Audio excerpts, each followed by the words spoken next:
irmãos, nós vamos fazer a leitura de Apocalipse capítulo 20. Todavia, no dia de hoje, eu quero me deter aos versos número 1 a 10, que seria a primeira parte, a derrota de Satanás, e a segunda parte, que é o juízo de Deus, que são os versos número 11 a 15, o juízo final. Ok? Então nós vamos ter a derrota de Satanás e o juízo final, nesta porção aqui de Apocalipse capítulo 20. Eu vou ler todo o capítulo e depois nós vamos tratar primeiramente desse aspecto, que são os versos número 1 a 10. Bom, Apocalipse 20, de 1 a 15 lerei, no dia de hoje, de 1 a 10, a derrota de Satanás. Bom, antes de lermos, vamos orar ao nosso Deus, que Ele nos abençoe e nos ilumine com o seu Santo Espírito. Ó Deus maravilhoso, Pai, Filho e Espírito Santo, Deus vivo e verdadeiro, Santo, Santo, Santo, que a honra, a glória, o louvor e a adoração sejam dados ao Senhor, os séculos dos séculos. Amém. Senhor, nesta manhã nos aproximamos da Tua palavra mais uma vez, crendo que ela é a verdade, inerrante, suficiente, autoritativa, crendo, ó Deus, que somente o Senhor pode nos abrir o entendimento, desligar os nossos olhos, e crendo, ó Deus, na importância desta palavra para a nossa vida. Por isso, ó Deus, clamamos, ilumina-nos com Teu Santo Espírito, para que vejamos as maravilhas da Tua lei, Senhor, para que creiamos no que está aqui posto, para que vejamos, ó Deus, a nossa vida ser confortada, consolada, animada, ó Deus, e isto por graça do Senhor.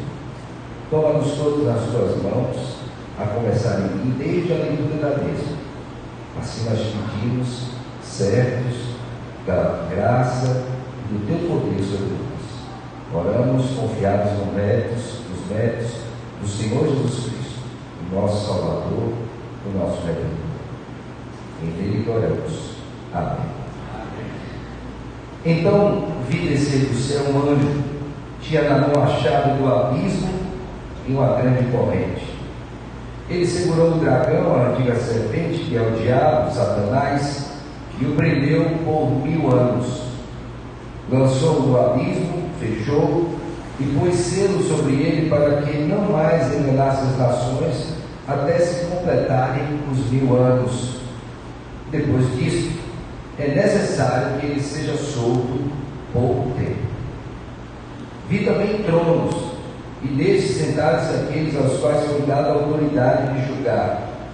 Vi ainda as almas dos decapitados por causa do testemunho de Jesus, bem como por causa da palavra de Deus, tantos quantos não adoraram a besta, nem tampouco a sua imagem, e não receberam a marca na fronte e na mão, e viveram e reinaram com Cristo durante 1000 anos. Os restantes dos mortos não reviveram até que se completassem os 1000 anos. Esta é a primeira ressurreição. Bem-aventurados e santo é aquele que tem parte na primeira ressurreição. Sobre eles a segunda morte não tem autoridade, pelo contrário, serão sacerdotes de Deus e de Cristo e reinarão com ele os 1000 anos. Quando, porém, se completarem os 1000 anos, Satanás será solto da sua prisão e sairá a seduzir as nações que há nos 4 cantos da terra, Gog e Magog, a fim de reuni-las para a peleja. O número dessas é como a areia do mar. E sairá a seduzir as nações que há nos 4 cantos, marcharam então pela superfície da terra e sitiaram o acampamento dos santos e a cidade querida. Descer, porém, fogo do céu e os consumiu. O diabo, o sedutor deles, foi lançado para dentro do lago de fogo e enxofre, onde já se encontra não só a besta, como também o falso profeta, e serão atormentados de dia e de noite pelos séculos dos séculos. Vi um grande trono branco e aquele que nele se assenta, e cuja presença fugiu a terra e o céu, e não se achou lugar para eles. Vi também os mortos, os grandes e os pequenos, postos em pé diante do trono. Então se abriram livros. Ainda outro livro, o livro da vida, foi aberto. E os mortos foram julgados segundo as suas obras, conforme que se achava escrito nos livros. Deu o mar os mortos que nele estavam, a morte e o além entregaram os mortos que neles havia, e foram julgados um por um segundo as suas obras. Então a morte e o inferno foram lançados para dentro do lago de fogo. Esta é a segunda morte, o lago de fogo. E se alguém não foi achado escrito no livro da vida, esse foi lançado para dentro do lago de fogo. Amém. Podem sentar. Os que estão em pé lá atrás, por favor. Meus irmãos, nós estamos aqui na parte desse texto, a revelação de Apocalipse, ultimando aquilo que antecede a promessa dos novos céus e da nova terra. E nós bem sabemos que nesse novo céu e nova terra habitam a justiça, a verdade, a santidade. Logicamente não pode haver qualquer resquício de mal ali. E isto Deus, segundo a sua graça, já nos mostra desde o Antigo Testamento, de tal sorte que nós bem sabemos que para que se estabeleça finalmente esse novo céu e a nova terra, tudo que diz respeito ao juízo de Deus antecede a isso. Nessa última parte do texto de Apocalipse, precisamente os capítulos 19 e 20, nós temos aqui o juízo do Senhor sobre aqueles que são os seus inimigos. E é bom que você tenha sempre mente para que você compreenda o que está acontecendo aqui. Nós temos aqui a grande meretriz, a Babilônia.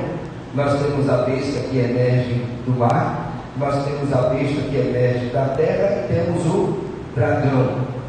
Eles foram apresentados na ordem inversa a partir do capítulo 12. O dragão, as bestas e a grande Babilônia.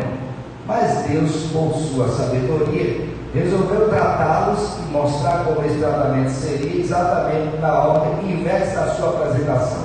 Portanto, primeiramente Deus tratou da grande meretriz, a Babilônia, que é o que você pode ver aí, por favor, volte sua Bíblia, no capítulo número 18, e você vai ver o tratamento que foi dado a ela, versos 21 a 24, com a ação final do Senhor sobre a grande Babilônia, a meretriz, que seduzia as nações.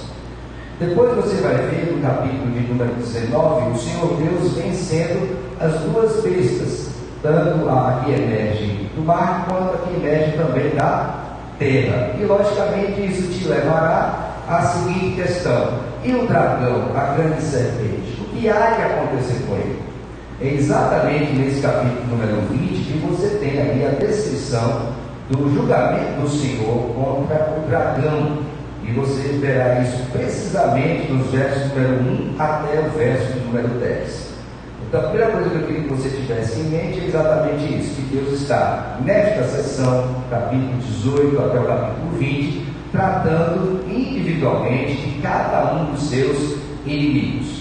A segunda coisa importante que você precisa conceder, e vai dentro daquilo que eu já havia falado aos irmãos, é que você tem que ter muito cuidado ao ler esse texto para não perceber uma sequência cronológica, estabelecer esse comparativo, na medida em que João vai tendo estas revelações e mostrando aqui. Por quê? Porque você tem juízos que são cíclicos. Em outras palavras, ele vai revelando com maior profundidade, com maior clareza, o que desde o princípio já está sendo estabelecido. Então, o que é que pode acontecer, por exemplo? Você lê o capítulo número 19, acaba aqui no verso número 21, inicia o capítulo 20, e a impressão que você tem é que há uma sequência cronológica deste fato. E aí você pode se perder, porque não é isso que o texto propriamente diz. Então, eu quero que você entenda esse texto dentro daquela perspectiva, né? Onde Deus vai revelando à medida da revelação, portanto, o que ele está fazendo com maior profundidade e clareza, não somente com relação ao seu povo, mas também com relação aos seus inimigos. Por exemplo, abra sua Bíblia aí, no capítulo número 12 de Apocalipse. É muito importante que você veja isso. Neste capítulo número 12 de Apocalipse, você se deparará com aquela ocasião em que o Senhor Deus, Jesus Cristo, ele foi prometido e é enviado à terra para habitar encarnado entre nós. Por favor, veja comigo aí capítulo 12 de Apocalipse.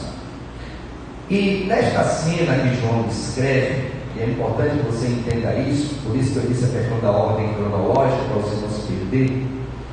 Eu quero ler o capítulo 12 para você, por favor, abrir aí Apocalipse 12, diz assim: viu-se grande sinal no céu, a saber, uma mulher vestida do sol, com a lua debaixo dos pés e uma coroa de 12 estrelas na cabeça. E achando-se grávida, grita com as dores de parto, sofrendo tormentos para dar à luz. Aqui ele está falando com relação à primeira vinda do Senhor Jesus Cristo, tá? Viu-se também outro sinal no céu, e eis um dragão grande, vermelho, com 7 cabeças, 10 chifres, nas cabeças 7 diademas. A sua cauda arrastava a terça parte das estrelas do céu, as quais lançou para a terra. E o dragão se deteve em frente da mulher, que estava para dar à luz, a fim de lhe devorar o filho quando nascesse. Nasceu-lhe, porém, um filho varão, que há de regir todas as nações, com cetro de ferro, e o seu filho foi arrebatado para Deus até o seu trono. A mulher, porém, fugiu para o deserto, onde lhe havia preparado lugar para que nele a sustente durante 1260 dias. Então, note bem que a primeira investida de Satanás foi exatamente para que o Messias não viesse. Porque se você lembrar de Gênesis capítulo 3,15, havia ali a promessa do Messias, né? Eu vou enviar aquele que vai ter ferido o seu calcanhar, mas que também o quê? Esmagará a cabeça da serpente. Então, em Apocalipse capítulo 12, que você tem aqui, é exatamente essa tentativa de Satanás de barrar o progresso do plano redentivo do Senhor com a vida do seu filho. Mas retomemos a leitura, por favor. Houve peleja no céu, Miguel e os seus anjos pelejaram contra o dragão, também pelejaram o dragão e seus anjos. Todavia, não prevaleceram, nem mais se achou no céu lugar deles. E foi expulso o grande dragão, a antiga serpente, que se chama Diabo e Satanás, sedutor de todo mundo. Sim, foi atirado para a terra e com ele os seus anjos. Então o que acontece? Ele tenta impedir a vida do Senhor, não consegue. Cristo vem à terra, nasce, cresce, cumpre a sua obra, é julgado injustamente, é morto, sepultado, ressuscita, ok? Aparece durante 40 dias e depois é recebido nos céus. Quando isso acontece, então, o que acontece com Satanás? Ele é o quê? Expulso do céu e é lançado para a terra. Esse momento aqui é muito importante porque ele está em estreita relação com Apocalipse 19. Já vou dizer o porquê. Então, grave bem essa cena. Satanás está no céu, na presença do Senhor, acusando, e aí quando Cristo vem, primeira vinda, cumpre seu ministério e é assunto aos céus, então ele é o quê? Expulso da presença do Senhor e lançado para onde? Para a terra. Gravou isso aqui? Nesse momento é importante que se diga que Jesus Cristo já está reinando soberanamente. Ele veio, habitou encarnado, cumpriu a sua missão, se humilhou, mas venceu a morte e foi o quê? Recebido no céu. Então ele já o quê? Ele está reinando. Em Mateus capítulo 28, por favor, abra sua Bíblia aí, verso 18, Cristo faz uma declaração acerca do seu reinado. Por favor, abra a Bíblia aí, Mateus 28, 18. Abriram? Olha só essa declaração que Cristo faz. E lembre, do ponto de vista cronológico, onde ela acontece, tá? Ele já foi morto, ele ressuscitou dentre os mortos, já apareceu, e agora ele vai comissionar os seus discípulos. Olha a declaração de Mateus 28, 18. Jesus, aproximando-se, falou-lhes, dizendo, agora o que ele disse? Toda a autoridade me foi dada onde? No céu e na terra. Então o que Jesus está dizendo aqui claramente? Que ele já reina. Ok? Ele já reina. Por quê? Porque toda a autoridade já lhe foi o quê? Dada. Agora, por favor, vá para Atos capítulo 1. Atos capítulo 1. Nesse texto, nós temos também aquele que é o versículo chave, né, de todo este livro, que é o verso número 8. Mas eu vou ler a partir do verso número 6, tá bom? Atos 1, 6. Então os que estavam reunidos lhe perguntaram: Senhor, será este o tempo em que restaures o reino a Israel? Lembra que Cristo disse: o meu reino não é deste mundo. Lembra disso? Mas eles queriam que restaurasse o reino aonde? Nesse mundo. Respondeu-lhes: não vos compete conhecer tempos ou épocas que o Pai reservou pela sua exclusiva autoridade, mas recebereis poder ao descer sobre vós o Espírito Santo, e sereis minhas testemunhas, tanto em Jerusalém como em toda a Judéia e Samaria, até os confins da. Então aqui Cristo, em sua autoridade, está dando autoridade aos discípulos para que eles fossem o quê? Propagadores do Evangelho. Nada impediria que o Evangelho fosse anunciado, alcançando assim todos os eleitos de Deus. Como é que ele pode fazer isso? Porque ele tem autoridade, porque ele reina, porque toda a autoridade foi dada a ele, tanto no céu como aonde? Na terra. Então o progresso do Evangelho não será impedido por causa da ação do inimigo. Entenda isso, tá bom? Prosseguindo em verso 9: dito estas palavras, foi Jesus elevado às alturas à vista deles, e uma nuvem cobriu os seus olhos. Estão com eles com os olhos fitos no céu, enquanto Jesus subia, e que dois varões vestidos de branco se puseram ao lado dele e disseram: varões galileus, por que estáis olhando para as alturas? E Jesus, que dentro de vós foi assunto ao céu, virá do modo como visto o quê? Então aqui ele está mostrando, ó, ele subiu agora, cumpriu a sua missão na primeira vinda, e aguarda se tem uma segunda. Pergunta que eu tenho que fazer para vocês, vocês vão responder. Nesse período compreendido entre a primeira vinda de Cristo, finalizada com a sua assunção dos céus, e a sua segunda vinda, quem é que está reinando sobre tudo e todos? Jesus Cristo ou Satanás? Jesus Cristo. Porque toda a autoridade foi dada onde? No céu e na terra. Lembra agora, quando Jesus é assunto aos céus, quem é expulso de lá? Satanás. Então esse período que decorre entre a primeira vinda de Cristo e a sua segunda vinda, Apocalipse 19 chama de quê? Milênio, os 1000 anos, que não são 1000 anos o quê? Literais. É um espaço de tempo compreendido entre a primeira vinda de Cristo e a sua o quê? Segunda. Neste período, Satanás foi expulso do céu para a terra, e aí o texto de Apocalipse nos mostra esse progresso do juízo de Satanás. Qual foi a sua primeira derrota? A vinda do Filho. Sua segunda derrota, quando ele tenta impedir a obra de Cristo, não consegue. Ele é morto, mas ele é o quê? É vitorioso sobre a morte.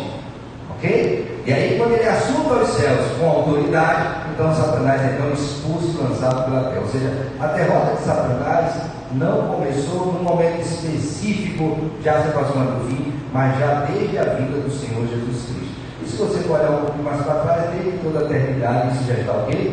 Decretado. Mas vamos nos deter a Apocalipse 19. Volta para lá, por favor. Apocalipse 20, diga. Qual é a visão que João tem então? Então, vi descer do céu um anjo, tinha na mão a chave do abismo e uma grande quê? Corrente. Então, note bem que ele está tendo a visão aqui de alguém que tem, de alguma forma, a autoridade e tem em sua mão a chave do abismo e da onde? E uma grande quê? Corrente. Ok? Esse anjo está descendo. Ele, esse anjo, segurou o dragão, a antiga serpente, que é o diabo Satanás, e o prendeu por quanto? 1000 anos. Que é o que, irmãos? Milênio, que não é o que? Literal. O que esse texto nos mostra? Não é a literalidade do tempo, mas o fato de que Satanás está restrito em sua atividade, e esse período compreende quanto tempo? Um milênio. É literal? Não é literal. Então ele foi expulso do céu e está limitado em sua atividade onde? Na terra. Está claro isso? Está claro? Quando é que ele foi expulso? Quando o Cristo vitorioso foi assunto, foi recebido aonde? No céu. Ele é expulso de lá e é lançado para a terra. Ok? Prossigamos. Então o anjo segurou o dragão, a antiga serpente, que é o diabo, Satanás, e o prendeu por 1000 anos. O detalhe é o seguinte: lembre bem que a ideia ideia de prisão aqui, com correntes e chaves, ela não é literal. Por quê? Porque Satanás é um anjo, né?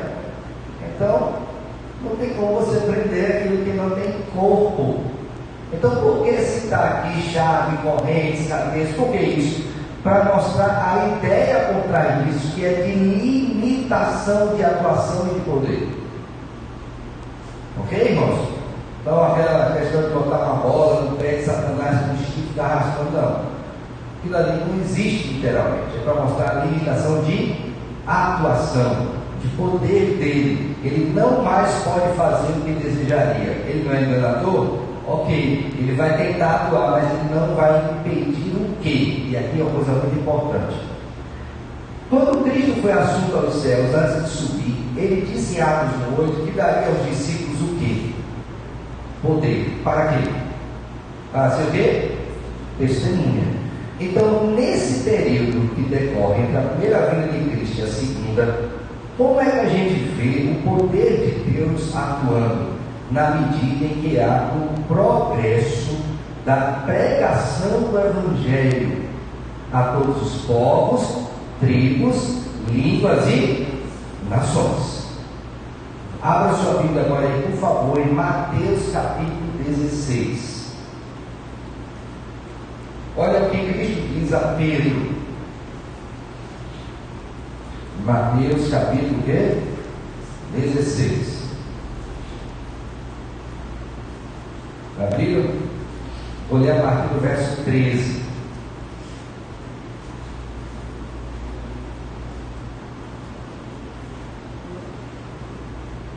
Indo Jesus para os lados de Cesareia de Filipe, perguntou a seus discípulos: quem diz o povo ser o filho do homem? E eles responderam: uns dizem João Batista, outros Elias, e outros Jeremias ou alguns dos profetas. Mas vós, contestou ele, quem dizeis que eu sou? Respondendo Simão Pedro, disse: tu és o Cristo, o Filho do Deus vivo. Então Jesus lhe afirmou: bem-aventurado és, Simão Bar-Jonas, porque não foi carne e sangue que te revelaram, mas meu Pai que está nos... Então Pedro já foi alvo desta ação do Senhor com poder, trazendo compreensão acerca de quem era Jesus Cristo. Ok? Aí ele diz, verso 17: também eu te digo que tu és Pedro, e sobre esta pedra, quem é a pedra? Cristo, não é Pedro, edificarei a minha igreja. Agora vai explicar isso, ó. E as portas do inferno, o quê? Ou seja, mesmo que Satanás tenha sido expulso com seus anjos da presença de Deus e estejam atuando dentro de um limite estabelecido pelo próprio Deus, isso não impedirá o progresso de quê? Da igreja, por meio da pregação do Evangelho. Ok? E aí você vai perceber que a perseguição à igreja primitiva, e logicamente a partir daí para toda a igreja nos dias de hoje, é uma tentativa de impedir o progresso do Evangelho. Só que quanto mais a perseguição se intensifica, o que é que acontece com o Evangelho? Mais ele é anunciado e as pessoas são o quê? Alcançadas pelo Senhor. Então, quando é dito em Apocalipse 20 que Satanás foi lançado à terra e está limitado em sua atuação, isso é para mostrar que nada impedirá a marcha da igreja, o progresso do Evangelho, que aqueles que são os eleitos do Senhor sejam alcançados. Por quê? Porque o inimigo das nossas almas, ele está o quê? Limitado em sua atuação. Ficou claro, irmãos? Entenderam isso direito? Pois bem, voltemos lá para Apocalipse 20, por favor. Aí o texto nos dá, irmãos, no verso 3, uma outra informação ainda sobre essa questão. Diz assim: lançou quem? Satanás, ok? No abismo, fechou e pôs sobre ele, para que ele não mais enganasse as nações até se completarem os 1000 anos. Então, ele vai ficar lá preso e limitado durante esse tempo. E o que é que está acontecendo nesse tempo no mundo? O Evangelho está sendo anunciado, as pessoas estão sendo convertidas pelo Senhor. Ele não pode impedir isso. Mas aí acrescenta um outro detalhe no final do verso 3. Depois disso que ele ter sido preso, lançado no abismo, é necessário que ele seja solto por quê? Tempo. O que está sendo dito aqui? Que depois desse período, Satanás será solto e agirá por um pequeno tempo, de maneira intensa. Que nome recebe esse período? Grande tribulação. Então você tem um período de 1000 anos, e aí quando a Bíblia diz aqui, depois disso é necessário que ele seja solto por pouco tempo. Então, se aproximando a vida de Cristo, portanto, no final do milênio, Satanás será o quê? Solto por pouco tempo. E isso intensificará as dores. Agora vamos novamente para Mateus, por favor. Mateus capítulo 24.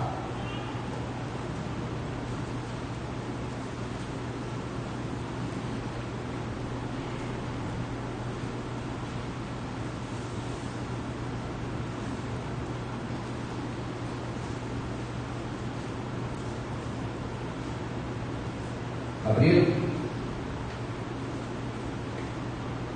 Vou ler a partir, irmãos, do verso 20. Orai para que a vossa fuga não se dê no inverno nem no sábado. Estou lendo Mateus 24, 20. Porque nesse tempo haverá grande tribulação, como desde o princípio do mundo até agora não tem havido e jamais o quê? Haverá.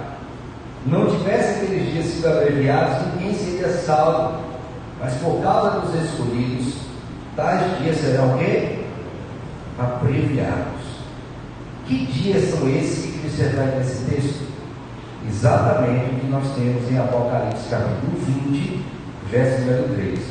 Depois disso é necessário que ele seja solto por quê? Tempo.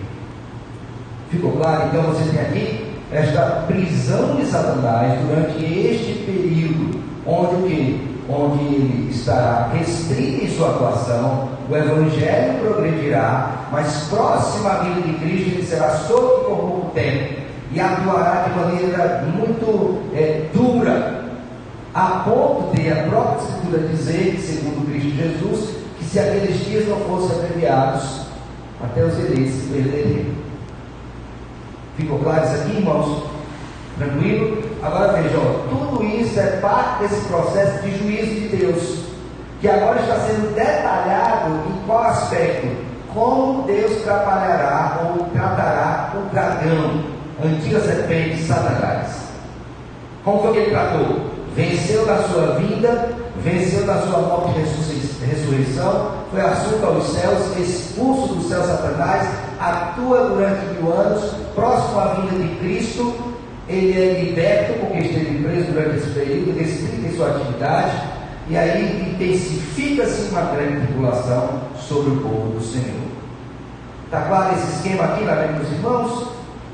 Vamos ver o verso número 4 agora. Aí é dito também, vi também, ele viu, primeiro viu o que? Descer do céu um anjo, tá? Era a vida de Cristo. Agora ele viu também tronos, e nestes sentaram-se aqueles aos quais foi dada a autoridade de julgar. A pergunta que tem que fazer é: quem são esses que estão sentados nos tronos? Ok? Quem são esses? Eles vão julgar. Vão julgar a quem? Ele viu do céu esses tronos de pessoas sentadas. Vi ainda as almas dos decapitados por causa do testemunho de Jesus, bem como por causa da palavra de Deus, tantos quantos não adoraram a Deus, nem tampouco a sua imagem, e não receberam a marca na fronte e na mão, e viveram e reinaram com Cristo durante o quê?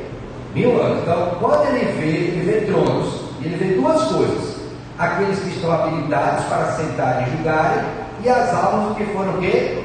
Decapitados, os mártires. Esses dois estão lá no céu. Ok, irmãos? E aí o texto nos mostra também que eles estão lá exatamente porque eles não se miscuíram com esse presente século. A prova textual que nós temos é que eles não receberam a marca da besta nem adoraram a ela. Pelo contrário, eles serviram a Jesus. E nesse caminho, eles foram mortos por causa do seu quê? Testemunho. Ok? Agora, abra sua Bíblia, por favor, em 1 Coríntios, capítulo 6. O apóstolo Paulo, quando escreve aos crentes em Corinto, ele alude a essa perspectiva de participação dos crentes no juízo. Por favor, 1 Coríntios capítulo 6. Ele está tratando de uma demanda terrena, não é? A igreja é envolvida em situações difíceis de litígio entre os irmãos, não havia quem arbitrasse aquilo. Aí ele faz uma colocação apontando para a eternidade. 1 Coríntios capítulo 6, verso 1. É dito assim, aventura se algum de vós, tendo questão contra outro, a submetê-lo a juízo perante os injustos, e não perante os santos? Ou não sabeis que os santos hão de julgar o quê? O mundo. Ora, se o mundo deverá ser julgado por vós, sois acaso indignos de julgar as coisas mínimas? Não sabeis que havemos de julgar os próprios anjos, quanto mais as coisas desta vida? Então, o pensamento do apóstolo Paulo está em plena harmonia com a visão que João está tendo. Qual é a visão? Ele olhou, viu pessoas habilitadas para sentar nos tronos e julgar, e viu aqueles que morreram em Cristo Jesus, portanto estão aptos a participarem deste juízo. Eles não se miscuíram com esse presente século, eles não receberam a marca da besta, pelo contrário, morreram por causa do testemunho do Senhor Jesus Cristo. Volta lá para Apocalipse 20, por favor. Então, o verso 4 diz: vi também que 11 bichos sentados aqui, os quais me dado a autoridade de julgar. Vi também a alma dos decapitados por causa do testemunho de Jesus, bem como por causa da palavra de Deus, tantos quantos não adoraram a besta, nem tocou com a sua imagem, não receberam a marca na fronte e na mão. Agora vejam, esse ponto que ele se atentasse. E viveram e reinaram com Cristo durante quanto tempo? 1000 anos. Novamente 1000 anos. Você pode dizer, mas aqui é outro 1000 anos. Não. É exatamente naquele período que decorre entre a primeira vinda e a segunda vinda. Então, aqueles que estão assentados no trono, juntamente com aqueles que foram mortos em Cristo Jesus, eles já estão reinando com o Senhor Jesus Cristo. Isso não quer dizer, irmãos, que nós já tivemos aqui o juízo final, mas é exatamente nesse período que decorre entre a primeira e a segunda vinda, os que morrem com Cristo ou em Cristo Jesus, eles já estão participando desta atuação, conforme é descrito aqui no texto de Apocalipse, capítulo 20, verso número 4. Ok? Ficou claro isso aqui, irmãos? Então, quem é que está reinando durante esse período de 1000 anos? O Senhor Jesus Cristo, por sua vitória na cruz. Quem está subjugado a Ele? Satanás e todos os seus comparsas, subjugados a Jesus Cristo. Quem é que está ao lado de Cristo executando esse juízo? Aqueles que são dignos de assentarem no trono e aqueles que morreram em Cristo por causa do seu testemunho e que não receberam a marca de quem? Da besta. Está claro esse esquema na sua cabecinha aí? Alguma pergunta, alguma colocação? Está claro mesmo? Ok, vamos adiante. Agora, verso número 5, por favor. Os restantes dos mortos não reviveram até que se completassem os 1000 anos. Esta é a primeira o quê? Ressurreição.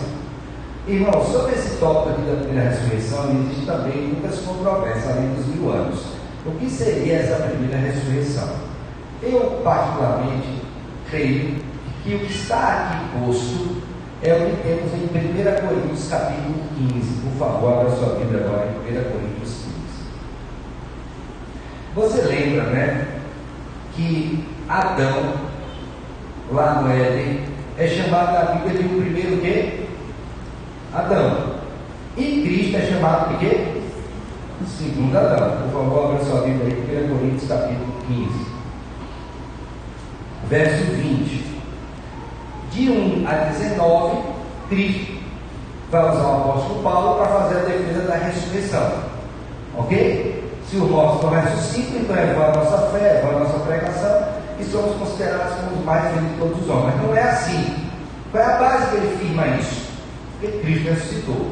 Aí ele vai explicar aqui a partir do verso 20 esta ordem.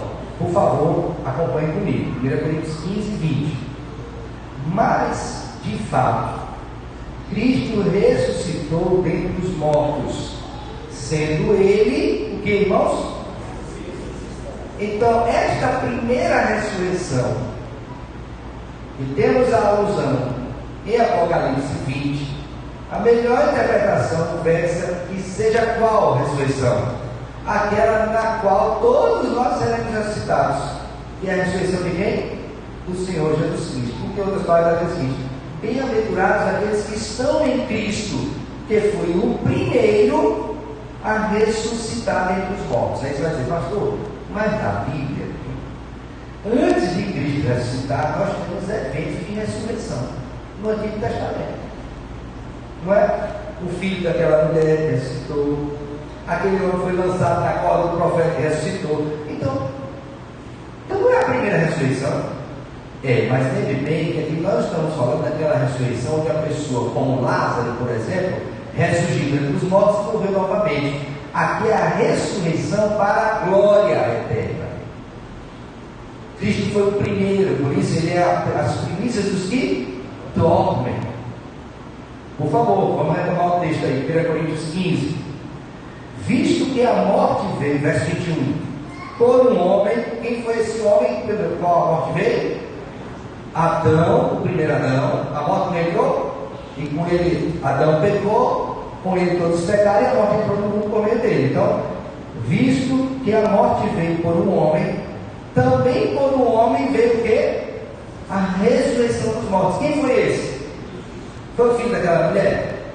Foi aquele homem que caiu na cova do profeta? Não. Foi Lázaro? Não. Foi Cristo. Então Cristo é aquele por meio do qual aqueles que morreram nele serão o quê? Ressuscitados. Agora volta lá, por favor. Deixa o dedinho aí, tá? Verso 5. Os restantes dos mortos não reviveram até se completasse os 1000 anos. Esta é a primeira o quê? Ressurreição. Esses mortos não reviveram até se completasse 1000 anos. Por quê? Porque eles estão ressurretos em Cristo Jesus.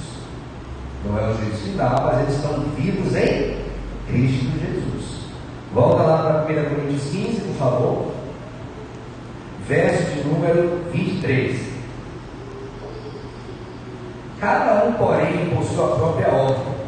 Cristo, as primícias, depois os que são de Cristo na sua vinda. Então ele não está dizendo que os que estão lá no céu com Cristo foram ressuscitados. Está dizendo que eles têm parte na primeira ressurreição. Qual é a primeira ressurreição? A de Cristo. Quando Cristo vier, eles serão ressuscitados, porque todos serão julgados. E para que isso aconteça, é necessário que haja o quê? Ressurreição. Aí você vai ouvir falar da segunda ressurreição. Então essa primeira não quer dizer que tem pessoas ressuscitadas. Está se referindo a quê? Eles estão lá praticando este ato de participar do juízo, mas porque eles estão em Jesus, que é a primeira o quê? Ressurreição. Ficou claro, irmãos? Tranquilo? Voltemos para Apocalipse 20, por favor. Verso 6. Bem-aventurado e santo é aquele que tem parte na primeira ressurreição. Qual é a primeira ressurreição? A de Cristo. Então você é um bem-aventurado se você está em Cristo, que é o primeiro, a primícia da ressurreição.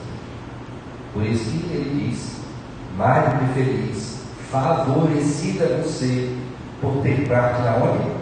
Na primeira ressurreição. Ele diz: sobre esses quem? Os que têm parte na primeira ressurreição e portanto estão em Jesus Cristo. A segunda morte não tem autoridade. Qual é a segunda morte? A morte que advirá no juízo.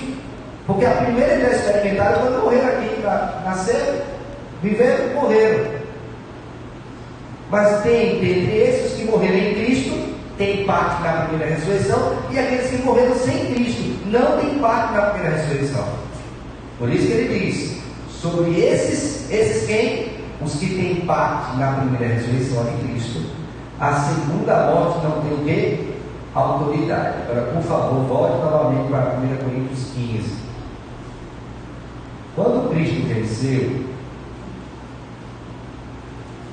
abriu aí? Verso 24. Abriram? E então virá o fim, quando Cristo quer. Quando ele entregar o reino ao Deus e Pai, quando houver destruído todo o principado, bem como toda a potestade e poder. Porque convém que ele reine até que haja posto todos os inimigos debaixo dos... Esse convém que ele reine é quanto tempo? O tempo que decorre entre a sua primeira vinda e a sua segunda vinda, quando ele vai pôr todos os inimigos debaixo dos pés. Quais foram os inimigos que ele já julgou? A grande meretriz, a besta que emerge do mar, a besta que emerge da terra, e Apocalipse está falando do seu último inimigo aqui, que é Satanás. Ok? Então veja, convém que ele reine até que haja posto todos os inimigos debaixo dos pés. O último inimigo a ser destruído não é Satanás. Quem é que está aí no perfil? Amor. Porque todas as coisas sujeitou debaixo dos pés. Quando diz que todas as coisas estão sujeitas, certamente exclui aquele que tudo lhe subordina. Então todos vão ficar debaixo de Cristo até a morte. Agora, por favor, ainda no capítulo número 15. Abriram aí? Vou ler a partir do verso de número 53. Lembra lá que é quem tinha Apocalipse? Porque sobre estes a segunda morte não tem o quê? Autoridade. Por que não tem autoridade? Porque Cristo venceu a morte. E nele nós somos mais do que vencedores. Agora veja o verso 53. Porque é necessário que este corpo corruptível se revista de incorruptibilidade, que o corpo mortal se revista de imortalidade. E quando este corpo corruptível se revestir de incorruptibilidade, e o corpo que é mortal se revestir de imortalidade, então se cumprirá a palavra que está escrita: tragada foi a morte pela quê? Vitória. Onde está a morte da tua vitória? Onde está a morte do teu aguilhão? O aguilhão da morte é o pecado, e a força do pecado é a lei. Graças a Deus que nos dá a vitória por intermédio do nosso Senhor quê? Jesus Cristo. Agora volta lá para o Apocalipse 20. Sobre esses a segunda morte não tem o quê? Autoridade. Por que não tem autoridade? Porque aquele que tem autoridade venceu a morte. Então eles serão ressuscitados para a vida eterna em Jesus Cristo. E eles são bem-aventurados porque têm parte da primeira ressurreição. Quem é a primeira ressurreição? De Jesus Cristo. Ok? Aí vamos lá. Pelo contrário, finalzinho do verso 6: serão sacerdotes de Deus e de Cristo, e reinarão com ele o quê? 1000 anos. Então ele está dizendo: olha, você que morreu com Cristo, fique tranquilo, porque você já vai experimentar as bonanças de Cristo Jesus. Não são as plenas, ainda vai ser experimentado. Você vai reinar com Jesus durante 1000 anos. Você é um bem-aventurado porque você tem parte na primeira ressurreição. Qual é a primeira ressurreição? A de Cristo. Sobre você, o poder da segunda morte não há. Por quê? Porque Cristo venceu a morte para que você não morra eternamente, mas viva e ressuscite dele. Por isso você é o quê? Um bem-aventurado. Claro? Então, nessa primeira parte, você tem aqui o aprisionamento de Satanás e a atuação dos santos de Deus no juízo. Mas ainda vem a seguinte pergunta: e Satanás está onde? O que será feito dele? Porque ele foi lançado da terra e está preso. Vai ser solto por um tempo, onde se intensificará a tribulação, a ponto de ser chamado o quê? Grande tribulação. O que vai acontecer? Ele vai ficar solto? Aí agora veja comigo o verso 7. Destino final de Satanás. Quando, porém, se completarem os 1000 anos, vinda de Cristo, a segunda, Satanás será solto da sua prisão, grande tribulação, e sairá a seduzir as nações que há nos 4 cantos da terra, Gog e Magog. Então ele vai intensificar a sua ação, a fim de reuni-las para o quê? A peleja. Olha, vocês lembram que eu falei agora há pouco que eu não posso olhar esse texto de maneira sequenciada, como se tivesse uma ordem cronológica aqui, mas assim um esclarecimento, um aprofundamento, um aclaramento da grande ideia. Lembra disso? Se você entender erradamente que aqui a cronologia, por aparecer capítulo 19, 20, 21 e assim sucessivamente, você vai ter que dizer que tem 2 batalhas. Uma é esta, por favor, acabei de ler, não lê? Verso 8, essa é uma batalha, né? E a outra batalha, irmãos, está aqui no capítulo de número 19, por favor. Verso 19. E vi a besta rei da terra com seus exércitos congregados para pelejarem contra aquele que estava o quê? Montado no cavalo. Você peraí. Então teve uma batalha da besta do falso profeta, os reis da terra contra o Senhor. E agora tem outra batalha do Senhor contra Satanás. Não, é a mesma batalha. Mas o que é que está sendo dito aqui? Mostrando as partes dela, como se fossem recortes daquela história. Imagina que você está filmando aqui o quadro todo, aí você dá um foco e focaliza na questão relativa à besta e os reis. Aí você expande o quadro e focaliza agora na questão relativa a quem? A Satanás. É isso, é a mesma batalha, não são 2. Nesta única batalha, Deus vai tratar das bestas, Deus vai tratar dos reis da terra e Deus vai tratar de Satanás. João se deteve nesse momento, logicamente por inspiração divina, a mostrar especificamente o que está acontecendo com quem? Com Satanás. Ficou claro isso aqui? É a mesma batalha, não são 2, é uma única. E essa única diz o quê? Marcharam então, verso 9, pela superfície da terra e sitiaram o acampamento dos santos e a cidade querida.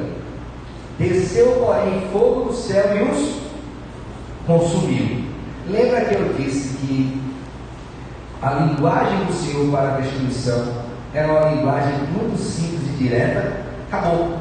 A batalha era rápida. E era o próprio Deus guerreando. Então não tinha aquela batalha sangrenta de passar dias como se o inimigo fosse forte. Não é. Todo-Poderoso é o Senhor. Então, com a linguagem muito simples e direta, ele diz assim: olha, desceu o fogo do céu e consumiu. E a batalha? Acabou. O povo não é definir, né? Definir, acabou. Esses inimigos têm poder? Tem. Atuarem? Sim. Mas são mais poderosos que o Senhor? Não, nunca, jamais. Como é que o texto mostra? Pela linguagem clara, direta, precisa, rápida, consumiu. Agora nós bem a semelhança, do mesmo jeito que Deus na criação usa o seu poder para criar todas as coisas com o poder da sua palavra, e é rápido, né? E disse Deus, haja isso, pronto. E disse Deus, haja isso, pronto. Deus ficou se perdendo, vou planejar isso, fazer vários dias. Não, ele decidiu fazer e fez. Haja, pronto. E quando foi o trato dos inimigos? Do mesmo jeito, consumiu, pronto. Então eles se reuniram para pelejar contra Deus. Deus tratou de todos os seus inimigos como rapidamente consumiu. Essa linguagem, logicamente, nos remete aos juízos do Antigo Testamento, né? Especialmente de Sodoma e Gomorra, quando diz que saiu fogo do céu e os consumiu. Então, eles foram os inimigos e foram consumidos. Aí, quando chega no verso 10, aí vai ser precisamente Satanás. O diabo, ok? O sedutor deles foi lançado para dentro do lago de fogo e enxofre, também rapidamente. Não teve discussão, não teve argumentação. Quando Cristo veio, ele foi o quê? Lançado. Aqueles foram consumidos e ele foi o quê? Lançado. Lançado onde? Dentro do lago de fogo e enxofre. Lembra que eu já falei que existem esse lago de fogo e enxofre, mas aqui é importante que você entenda também o simbolismo, né? Aqui você tem o aspecto do olfato, né? Fétido. Você tem a questão da intensidade da dor, ok? E você tem também a perenidade dela. Então é um lugar de grande tormento, onde todos os seus sentidos, né, onde todas as suas faculdades se dão conta de que você está num local cujo sofrimento é interminável. Ok, irmãos? Então, para além da literalidade dos termos, está o quê? O fato de ser um sofrimento eterno. Esse é o ponto a ser destacado aqui. Tá bom? E aí ele diz mais, ó, foi lançado para dentro do lago de fogo e enxofre, onde já se encontram. Quem foi enviado para lá? Veja o verso de número 20 do capítulo 19. Mas a besta foi aprisionada e com ela o falso profeta, que com os sinais diante dela seduziu aqueles que receberam a marca da besta e eram os adoradores da sua imagem. Os dois foram lançados vivos dentro do lago de fogo e arde com o quê? Enxofre. Então Satanás foi se reunir com quem agora lá no lago de fogo e enxofre? Com as duas bestas, que é o que temos aqui no texto. Os dois foram lançados, né, onde já se encontram não só a besta, como também o falso profeta. Agora perceba bem, ó, final do verso número 10. E serão atormentados. Lembra da ideia que eu falei? Fogo, o odor, a perenidade, a intensidade, a eternidade do sofrimento.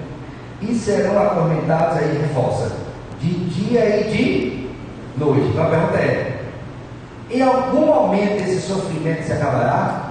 Não.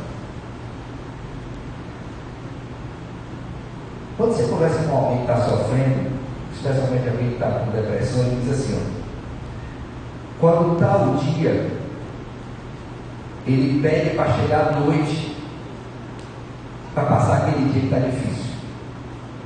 Quando chega a noite, ele pede para voar à noite, porque a noite também intensifica o sofrimento. Ou seja, nem de dia, nem de noite ele tem descanso. Tá? Jó, exatamente referiu-se a isso. De dia e de noite o sofrimento. De dia ele pede para chegar à noite. De noite ele pede para raio dia. Quando raio dia longo, aí ele vai nesse movimento. Ou seja, o sofrimento ele nunca cessa. Atormentados de dia e de noite. Agora, por quanto tempo? Ele falou do dia, né? Falou da intensidade, da tormenta. Mas por quanto tempo ele vai ficar assim? Aí você vai ver o juízo final sobre Satanás, sobre a besta e sobre o falso profeta. Como é que digo? Que eles estarão assim pelos séculos dos séculos. Então aqui finaliza a parte relativa a Satanás, a besta que emerge do mar, a besta que emerge da terra e Babilônia, capítulo 18, 19 e 20. Nesse período nós crentes, que porventura tenhamos morrido em Jesus Cristo, né? Quando eu digo porventura, não é morrido em Cristo não, é morrido antes da vinda dele, né? Da sua segunda vinda. Nós estaremos na sua presença. E aqui é importante que você lembre daquela parábola, né? Do rico e do Lázaro, onde nós temos ali um estado chamado estado intermediário, onde nós estamos aguardando a segunda vinda de Cristo, e aqueles que não morrem em Cristo, eles já experimentam parcialmente os tormentos que antecedem o tormento eterno. Ok? Tranquilo? Agora preste atenção nisso.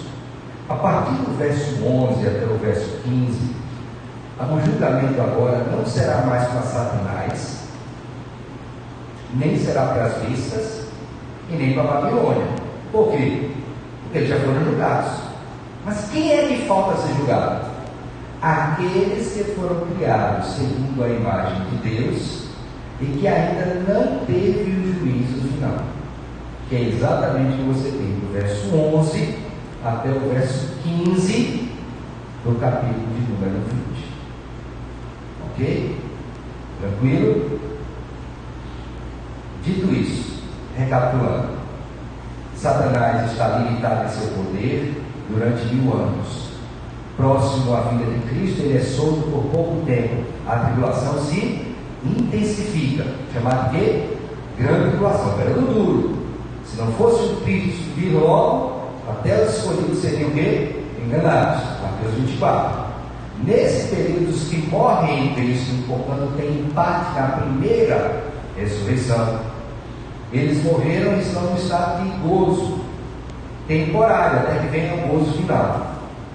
Cristo, durante esse período, está reinando, porque toda a autoridade foi dada a ele, tanto no céu como que na terra. Então, Satanás está limitado em sua atuação.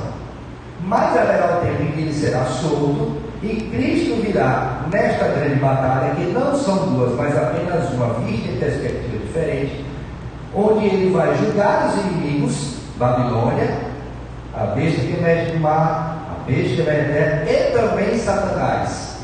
Babilônia será destruída, seus valores, ok? E as bestas, junto com Satanás, serão lançados para sempre, pelos séculos dos séculos, no lago de fogo e enxofre, onde o tormento será o quê? De dia e de noite. E aqui então se encerra o julgamento daqueles que são os inimigos do Senhor. Mas lembre que falta ainda o juízo daqueles que foram criados à imagem e semelhança de Deus, que se ajuntaram à besta, que é o que vamos ver na próxima aula, se Deus permitir, verso de número 11 até o verso de número 15 de Apocalipse 20. Ok? Tranquilo? Dito isso, então, antes de passar as aplicações, eu gostaria de saber se tem alguma pergunta, alguma dúvida, alguma colocação. Diga, Fernando.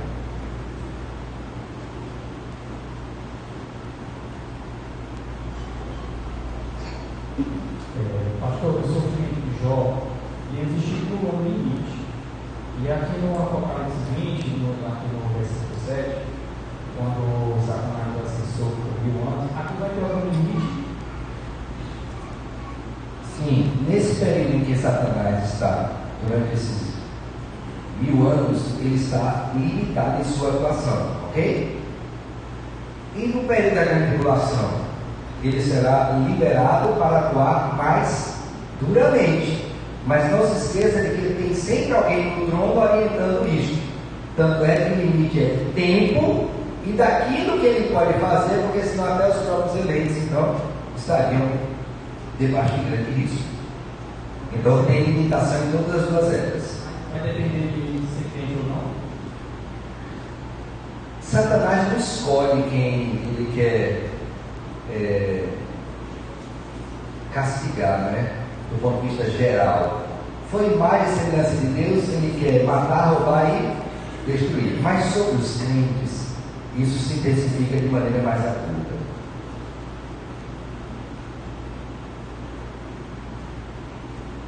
E vamos lá, Jeremias.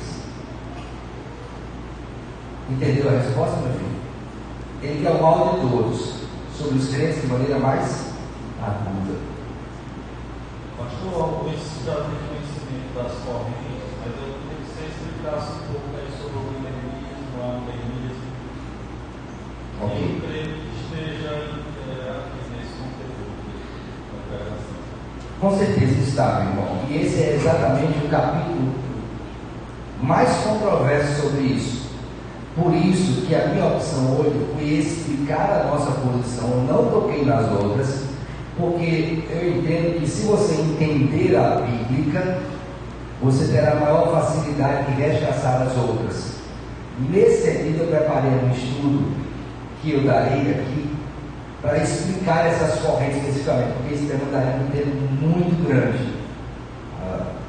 Os limites de cada uma delas, como é que cada uma delas pressupõe. Em linha geral é o seguinte: há daqueles que vão crer que a segunda vinda de Cristo inaugurará um milênio, onde ele reinará presencialmente aqui com o seu povo, os dispensacionalistas.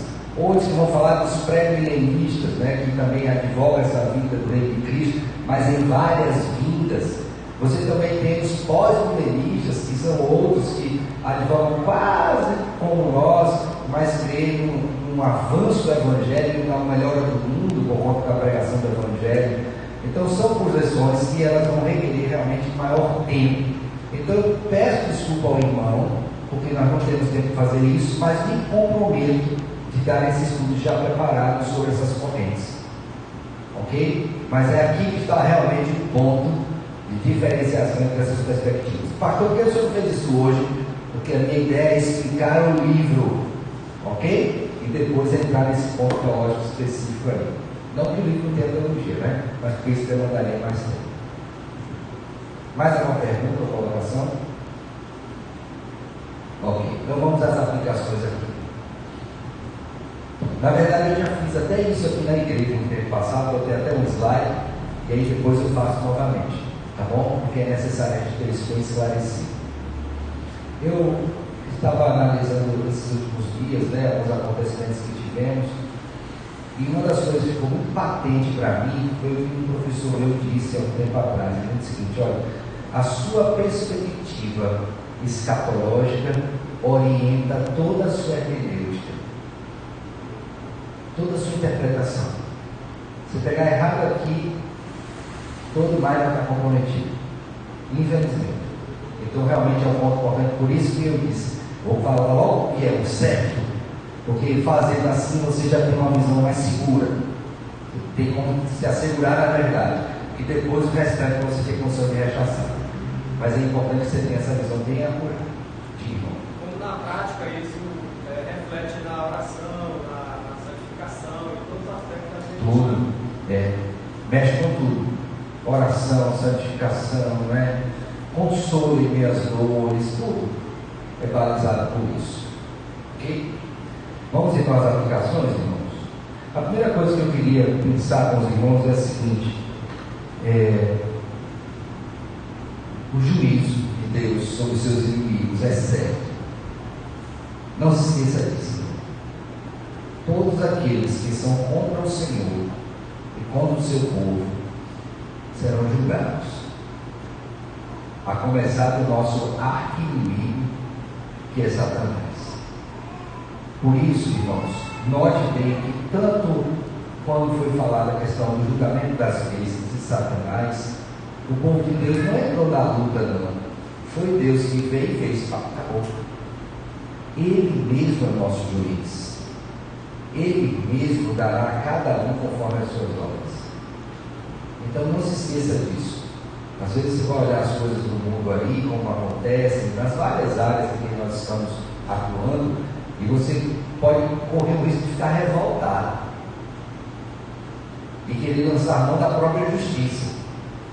E nós sabemos que a nossa justiça, a ira do homem não produz a justiça divina. Então, calma, entenda a Bíblia, continue tendo uma vida de santidade, persevere firme e creia que Deus vai julgar todos os nossos inimigos, de Satanás a todos os outros.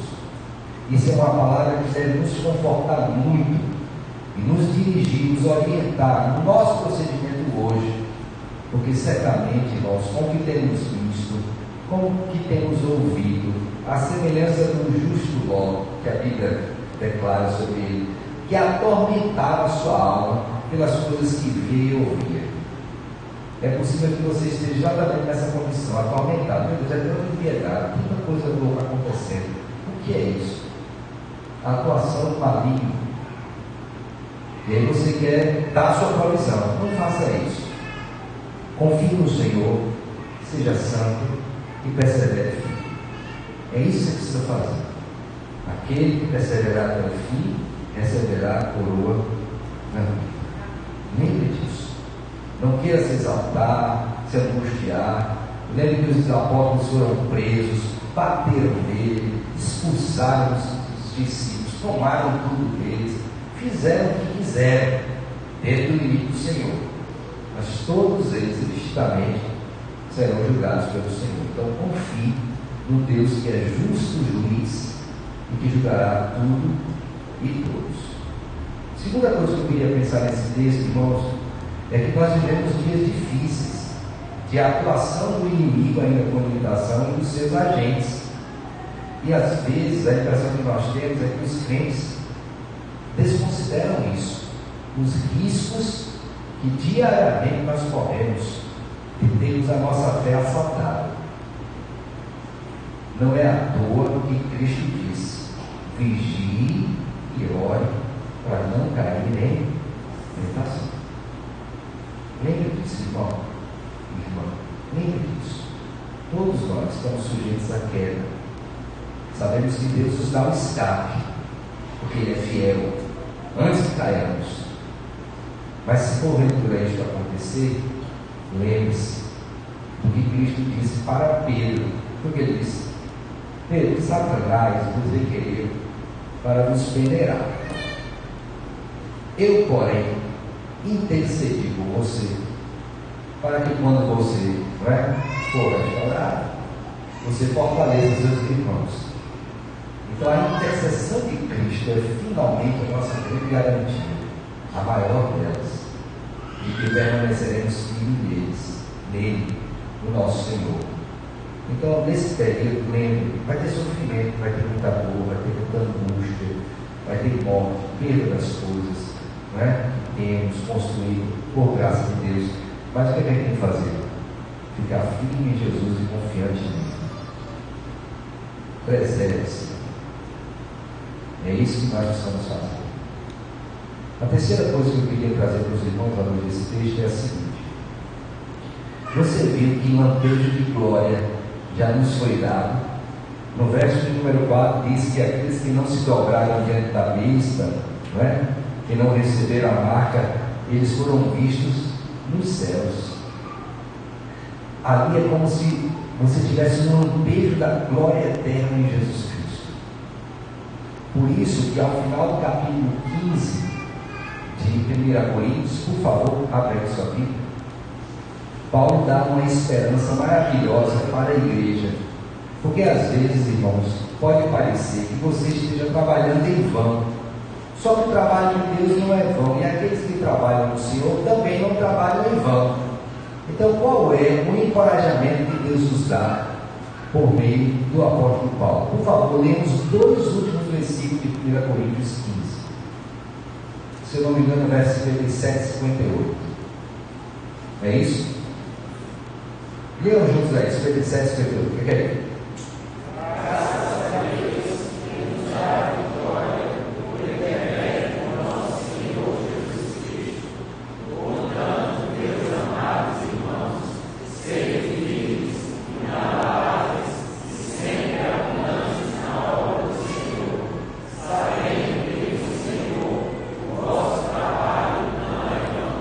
Vocês entenderam?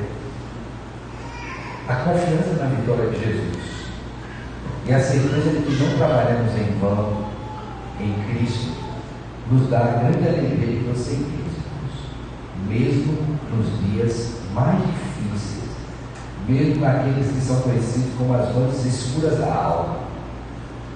A garantia de que no Senhor o nosso trabalho não é vão. Li para os irmãos agora pela manhã a palavra do apóstolo Pedro, Tu és Cristo, Cristo de Deus. Cristo para ele o quê? Também tu és Pedro, e sobre esta pedra edificaria a igreja, e as portas do inferno não prevalecerão contra ela. Cristo está dizendo o seguinte: não importa o que aconteça, a igreja é vitoriosa por Ele, não por nós. Nele somos mais do que vencedores.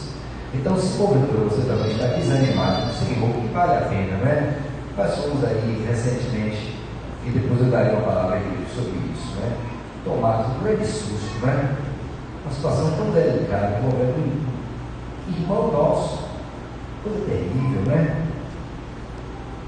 E muitos podem ter ficado desanimados, muitos, mas lembre, essas coisas são escritas. E quando a gente vê essas coisas, nós precisamos, de graça a Deus, entender que, primeiro, não fomos nós por misericórdia dele, e rogar a graça para permanecermos firmes. Interessante que no final de semana passada, eu falava para os jovens aqui, aliás, lá na segunda igreja, sobre temas. Quem estava lá deve ter visto, tema da mais do presente século nos abandonou. Crescente foi para Tessalônica. Então, isso vai acontecer, mas lembre bem, ó, Deus está conosco. É Ele que nos sustenta todos os dias, para que não caiamos, e ainda que caímos, venhamos a cair. Não fiquemos prostrados, porque é fiel o Senhor para nos levantar e nos fazer andar novamente. Quando a gente vê então Apocalipse 20, Deus tratando os nossos inimigos dessa forma, que bênção é sabermos que estamos do lado daquele que é vitorioso, que Ele nos trouxe do lado dele, não que tivesse em nós nada que nos levasse a essa posição, foi Ele. Então é Ele que nos garante.